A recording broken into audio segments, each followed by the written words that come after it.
ഇന്ന് തന്നെ ഡൗൺലോഡ് ചെയ്യൂ. കാണൂ നിങ്ങളുടെ ഫേവറേറ്റ് ഷോസ്. മാധവൻ നായർ അന്തസ്സുള്ള ആളാണെന്നും തന്റെ പെങ്ങളെ വിവാഹം കഴിച്ച് പോയതിനു ശേഷം എന്തൊക്കെ ബുദ്ധിമുട്ടുണ്ടായിട്ടും തന്റെ മുന്നിൽ വന്നിട്ടില്ല എന്നും പൊന്നുപോലെയാ എന്റെ അച്ഛന്റെ ഏക സഹോദരിയെ മാധവൻ നായർ നോക്കിയെന്നൊക്കെ ഒരിക്കൽ അമ്മയോട് പറയുന്നത് കേട്ടു.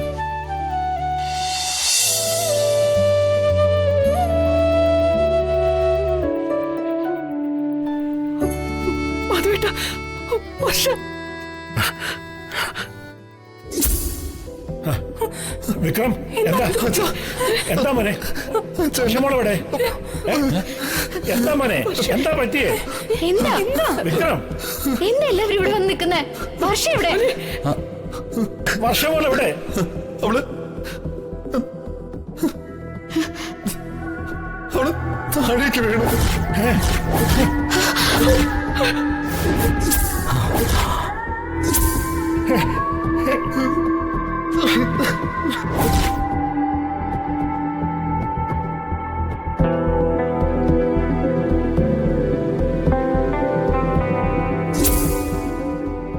വിക്രം എങ്ങോട്ടാ? വർഷയെ അന്വേഷിക്കാൻ. വർഷയ്ക്ക് എന്താ സംഭവിച്ചത്? അതെന്ത് ചോദ്യാ? വർഷ കാൽ വഴുതി വീണെന്ന് ഞാൻ പറഞ്ഞില്ലേ? കാല് വഴുതി വീണതൊന്നുമല്ല, നിങ്ങൾ അവളെ തള്ളിയിട്ട് കൊന്നു. അതല്ലേ സത്യം?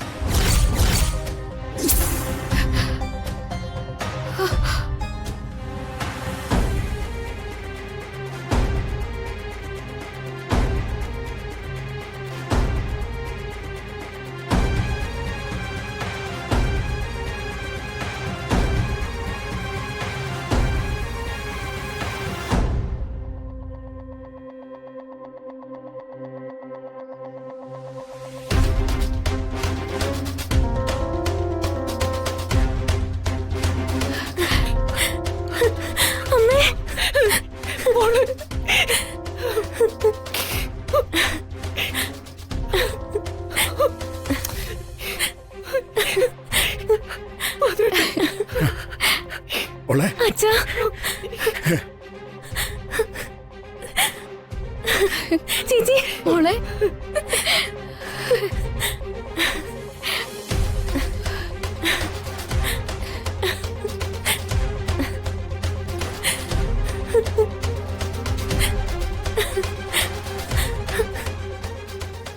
വർഷയുടെ പ്രേതമായിരിക്കുവോ? ഇവൻ ഓജോ ബോർഡ് കളിച്ച് പ്രേതത്വം കൊണ്ടാണോ വന്നിരിക്കുന്നേ? എന്റെ പൊന്നു വസന്തേച്ചി, ഇത് വർഷയുടെ പ്രേതവും ഭൂതമൊന്നും അല്ല. പിന്നെ ഒറിജിനൽ വർഷ.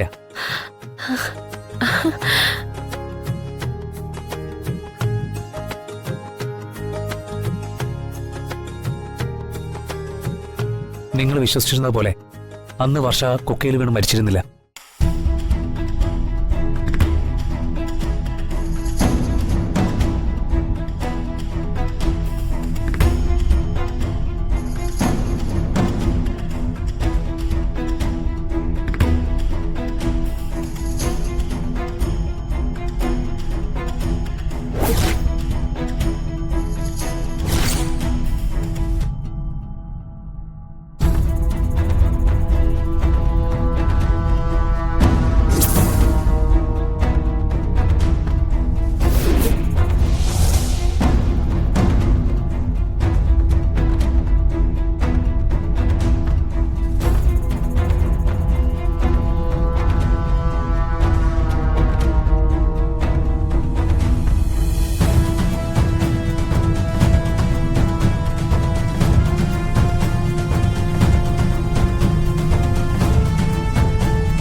എന്റെ പൊന്നു മോളെ, നിനക്കെന്നാലും ഇത്രയും കാലം ഞങ്ങളുടെ കൺവെട്ടത്തു നിന്നൊക്കെ എങ്ങനെ മാറി നിൽക്കാൻ പറ്റി?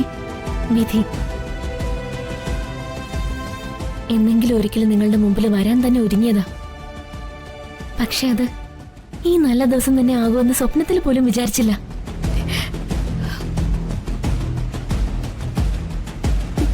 ദൈവം നമ്മളെ ഒരിക്കലും പരീക്ഷിക്കില്ലെന്ന് വീണ്ടും തെളിയിച്ചു. പിന്നെ ചന്ദ്രികാപ്പച്ചോടുള്ള വാശിയും വൈരാഗ്യവും ഒക്കെ മറന്ന് ഒരാളിങ്ങോട്ട് വരുന്നുണ്ട്. ആര്? എന്റെ അച്ഛൻ, കൂടെ അമ്മയും.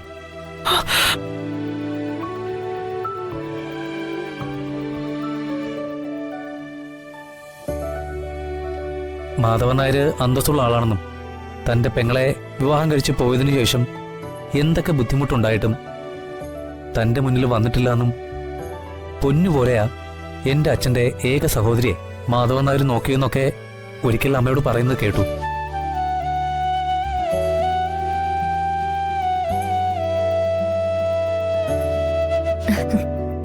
മാത്രമല്ല, കോവിലകത്തിന്റെയും സ്വത്തുക്കളുടെയും നേർപകുതി ചന്ദ്രികാപ്പച്ചയുടെ പേരിൽ എഴുതി ആധാരമാക്കിയിട്ടാ അച്ഛനും അമ്മയും ഇങ്ങോട്ട് വരുന്നത്.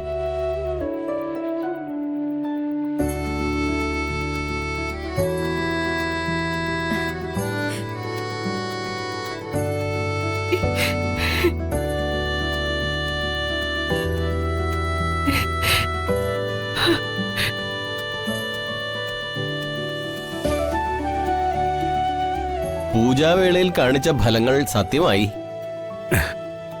നഷ്ടങ്ങൾ നഷ്ടങ്ങളല്ല, തിരികെ വരുമെന്ന് പറഞ്ഞത് സത്യമായില്ലേ?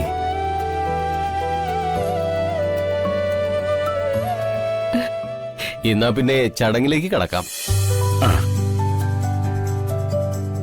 വാ മക്കളെ.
കൊട്ടാ